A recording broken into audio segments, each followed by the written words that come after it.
The mind, body, and the external world are deeply interconnected, and every action or situation within this realm plays its role. However, they do not affect the pure witness within. The mind has no understanding of this witnessing awareness. It only knows the experiences it gathers. The mind thrives on experiences and moments, but fails to comprehend the vastness beyond. These brief moments of peace and bliss that the mind encounters are often labeled as experiences, yet they are only fleeting milestones. To stop here and identify with these experiences is the mind's way of creating more attachment, fostering individuality, and perpetuating the ego. It's important not to get entangled in these experiences because the mind often seeks more, causing frustration when it cannot sustain or recreate them. Instead, the key is total acceptance of the mind, body, and all external situations. There is no need to change or fix anything. Simply rest in the awareness that is ever present. This awareness is constantly available, though often unnoticed. Watch the one who is always busy with actions, thoughts, and intentions. Observe this madness. Be the silent witness to everything. Remember, the mind is part of the material world, bloating the body, but the self is subtler, beyond all of it. The question that must be asked is, who are you? Are you merely a part of this world, this dream, or are you the witness to it all? Only the witness is truly free. You are not the mind or the body. As an obstacle arises, it is not external, it comes from within, just as actions come from the body. Everything that seems to stand in the way is still a part of you. The truth is only realized when witnessing becomes constant, when you simply exist in the state of pure being. Everything is being created from within, even what appears to be external opposition. Realizing this reveals the futility of relative knowledge, which cannot liberate you. Liberation arises from an exponential understanding, one that comes from constantly witnessing. True witnessing is not a temporary retreat into stillness. It only happens when the ego completely dissolves. In the absence of ego, actions unfold naturally, yet nothing affects you. When witnessing happens, it is understood that there is no doer. There is no one making any effort, even in spiritual practice. The one who believes, "I am working hard, I'm trying," must disappear. That very sense of effort, of trying, must dissolve. Once the illusion of a doer fades, only the eternal remains, what some call Brahman, the ultimate awareness. This divine awareness never leaves, even if you desire it to. At this point, the struggle shifts. No longer does awareness come and go. Instead, you find that it never leaves, remaining ever present. The body moves through various stages of life, but the awareness within stays changeless. Don't continue playing the game of feeding the ego while also trying to be a witness. This leads to endless cycles of coming and going in awareness. Instead, commit fully to the path of awareness. Let all attention remain fixed on pure awareness until there is no turning back. Returning to the ego means it still holds power over you. Complete surrender is essential. In spiritual traditions, this complete surrender is likened to entering into a space where nothing is held onto.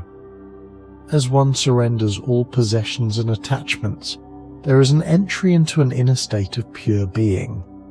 Words fall short in describing this state. As many ancient sages have noted, you cannot fully express this state. It is to be lived, not told. True knowledge arises from being, not from intellectual descriptions. Sensory indulgence is a temptation, but who is it that indulges? Who seeks pleasure through the body's senses? The mind seeks out enjoyment, striving for luxurious treatment, comfort, and pleasure for the body. But there is a choice: to see through the lens of desire or through neutral observation. The mind can view sensory experiences through the veil of lust and attachment, or it can witness these same experiences with neutrality and detachment. True freedom comes through disengagement from the mind's desires. To others, this may not be obvious from the outside, but freedom is born of honesty with oneself. This inner honesty brings about a profound shift when all attachment is surrendered. The ultimate freedom is only possible when there is no longer any interest in maintaining individuality or engaging in the external game.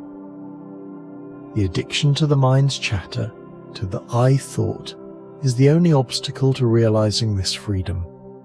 Awareness communicates most profoundly in silence. When the mind speaks, listen in silence. When the body acts, watch as a witness. The body has a name, but that name is just a label. The true self is beyond name and form. It cannot be known through the mind. There is no need for the mind to grasp this reality. In this ultimate silence, the mind dissolves. The belief that I am the doer is the root of all suffering.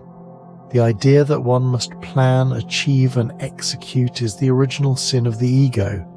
In reality, everything is being done by a higher force, yet the ego takes credit for it, believing it is responsible for every action.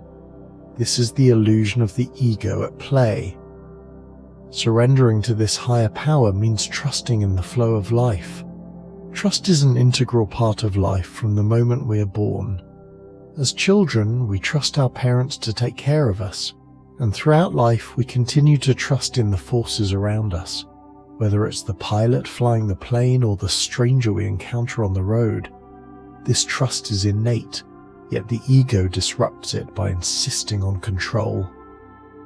Ultimately, complete surrender to the divine force, the higher self, is the path to liberation. The power of surrender dissolves the mind, merging it into silence. In this silence, there is no need for techniques or efforts. Everything naturally falls into place. For those who find surrender difficult, self-inquiry can serve as a tool to quiet the mind and return attention to the source. Through self-inquiry, the mind begins to look within, questioning the source of its actions and desires.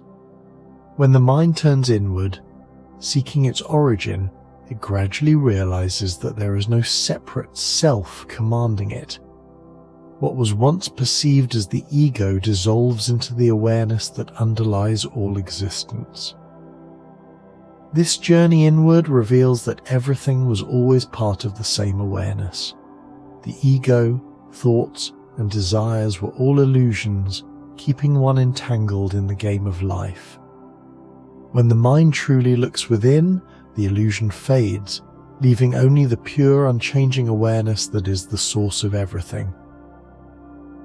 The ultimate realization is that nothing needs to be done. Everything is already unfolding within the space of pure awareness. The mind's entanglement in planning, controlling, and achieving is merely an illusion. When the mind merges into the silent awareness within, all effort ceases, and the game of duality comes to an end.